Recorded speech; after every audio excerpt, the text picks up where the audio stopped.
क्रांती news, आवाज सर्वसामान्यांचा।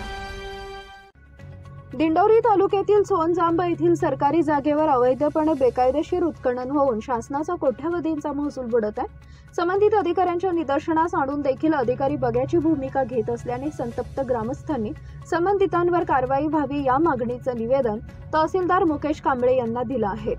सोनजांब येथील गट नंबर 509 हा साधारणतः 5 हेक्टरचा सरकारी गट आहे।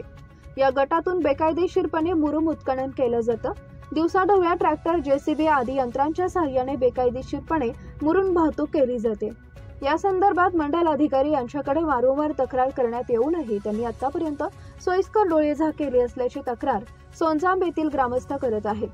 संबंधित मंडल अधिकारी यांना पुरावे देऊनही संबंधित मंडल अधिकारी याची दखल घेऊन संबंधितांवर कारवाई का करत नाहीत असा सवाल ग्रामस्थ विचारत आहेत। मंडल अधिकाऱ्यांकडून कोणतीही कारवाई न झाल्याने ग्रामस्थांनी तहसीलदारांना निवेदन देत संबंधित बेकायदेशीर गौण खनिज उत्खननाची चौकशी करावी आणि मागणी निवेदनाद्वारे केली आहे।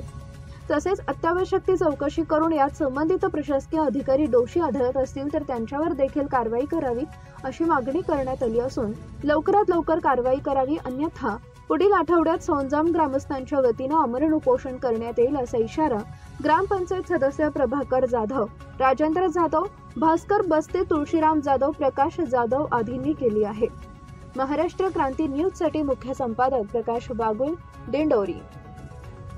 प्रभाकर जाधव, ग्रामपंचायत सदस्य सोनजांब या ठिकाणी बऱ्याच दिवसापासून या सोनजांब ठिकाणी मोठ्या प्रमाणात गट नंबर 509 मधील उत्खनन हे होत असताना या ठिकाणी बऱ्याचदा आम्ही मंडळ अधिकारी यांना तोंडी सूचना पण केल्या, त्याचबरोबर मोबाईलमध्ये असलेलं फोटो सेशन पण दाखवलं, परंतु त्यावरती त्यांनी कुठली उचित कारवाई न करता या ठिकाणी हे मस्तावलेलं जे काही गौण खनिज करणारे हे जे काही मस्तावलेली लोक आहेत यांनी पुन्हा एकदा असाच प्रयोग आता पुन्हा चालू केलेला आहे आणि मोठ्या प्रमाणात दिवसाढवळ्या उत्खनन हे या ठिकाणी करत असताना या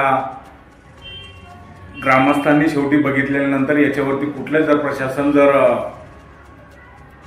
अंकुश ठेवत नसेल तर शेवटी आम्हाला माननीय तहसीलदारांना आज रोजी आम्ही निवेदन दिलेलं आहे आणि त्या निवेदनात स्पष्ट उल्लेख केलेला आहे संबंधितांवरती मोजमाप करून कारवाई करून आणि त्यांच्याकडनं दंड वसूल करून जर येणाऱ्या काळामध्ये सोमवारपर्यंत नाहीच केला तर आम्ही मंगळवारपासून आमरण उपोषणाला बसणार आहोत।